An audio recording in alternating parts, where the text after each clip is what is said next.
Hey folks, it's Jake Davis with a slightly late review for you. Today I'm going to be talking about The Ballad of Buster Scruggs.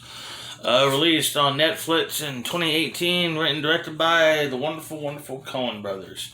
Film stars James Franco, Liam Neeson, Tim Blake Nelson, Zoe Kazan, Brendan Gleeson, Saul Rubinek, Tyne Daly, and just a whole lot of people. Whole lots of folks in this film here. And Tom Waits to throw an hand in there for you.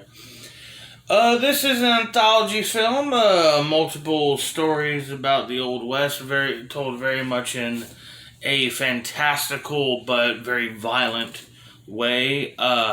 We have the story of the singing cowboy.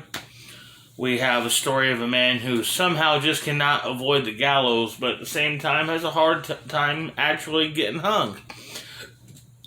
We have a very dark Twilight Zone-ish story about a traveling one show theater. We got this. We got our. Kind of lost my train of thought here.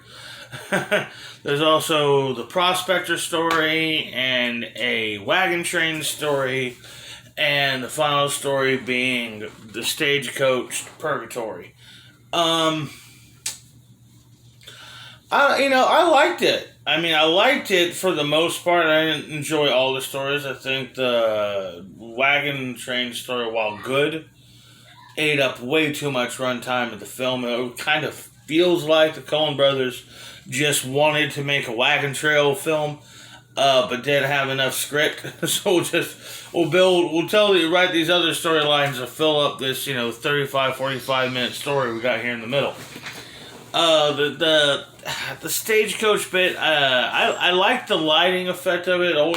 It reminded me while I was watching it about my dad telling me the story of him when he worked on sets in college. This thing he had to do were like switching out the daytime and nighttime palettes in the background for the stage while the actors just like very patiently, quietly timing and counting kind of situation. Just reminded me of that. But the fact that I was thinking of the story my dad told me when I was a kid was more interesting than what was happening on the fucking screen. Was it really just felt like a filler to make sure this movie went over 2 hours. You know what I mean? I thought Liam Neeson's story was just really depressing and a bit of a bummer. I love the prospector story, but I would definitely want to challenge to see how much of this was shot on digital backlot, because it felt like there was a lot of CGI in this thing. And it's really gotten to the point, I hate to say it, but if you're going to shoot a Western in America in modern times, you should probably just all out avoid Monument Valley. It's been done.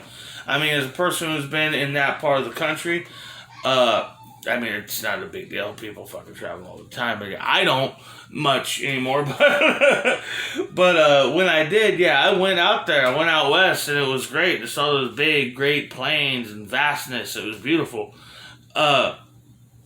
To literally see like lightning roll down the prairie and shit like that shit was scary as hell.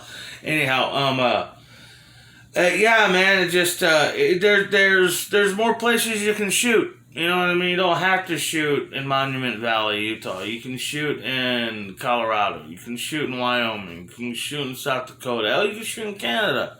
There's lots and lots and lots of land. I don't know why every goddamn Western made in the last 10 years has to have the same fucking rocks in the background that John Ford showed us 60 or 70 fucking years ago. Show me more. Show me more. Just don't show me the same locations I've seen before, man. That's like going to New Zealand and just, hey, remember this area from Lord of the Rings? Yeah, just ignore the fact that we're making something about, fucking, I don't know, pilgrimage or some bullshit like that. Anyhow, just totally rambled on this video. Buster Scruggs was alright. That's right, that's what I was talking about. I was talking about Buster Scruggs. I love Tim Blake Nelson in it, but yeah, he's a title character in the first 15 minutes of the movie. Totally sociopathic singing cowboy. He's great. He's great in it. I mean, it's worth watching. It's worth a go. I guess it's definitely better than Hail Caesar. A lot of people hated Hail Caesar. I enjoyed it. I thought I had enough going for it to recommend it. So yeah, and this is better than that, but still, it's like I don't know, man. It seems like it's been a while, probably since True Grit, since we've had a proper classic Coen Brothers film. Anyhow, yeah, I guess I'll give it 4 stars because, like I said, really good movie, fun movie, but it's just not great. It's not a great movie, you know.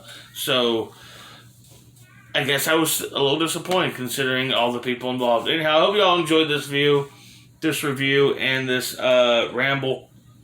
I'm Jake Davis. I'll catch you on the fly.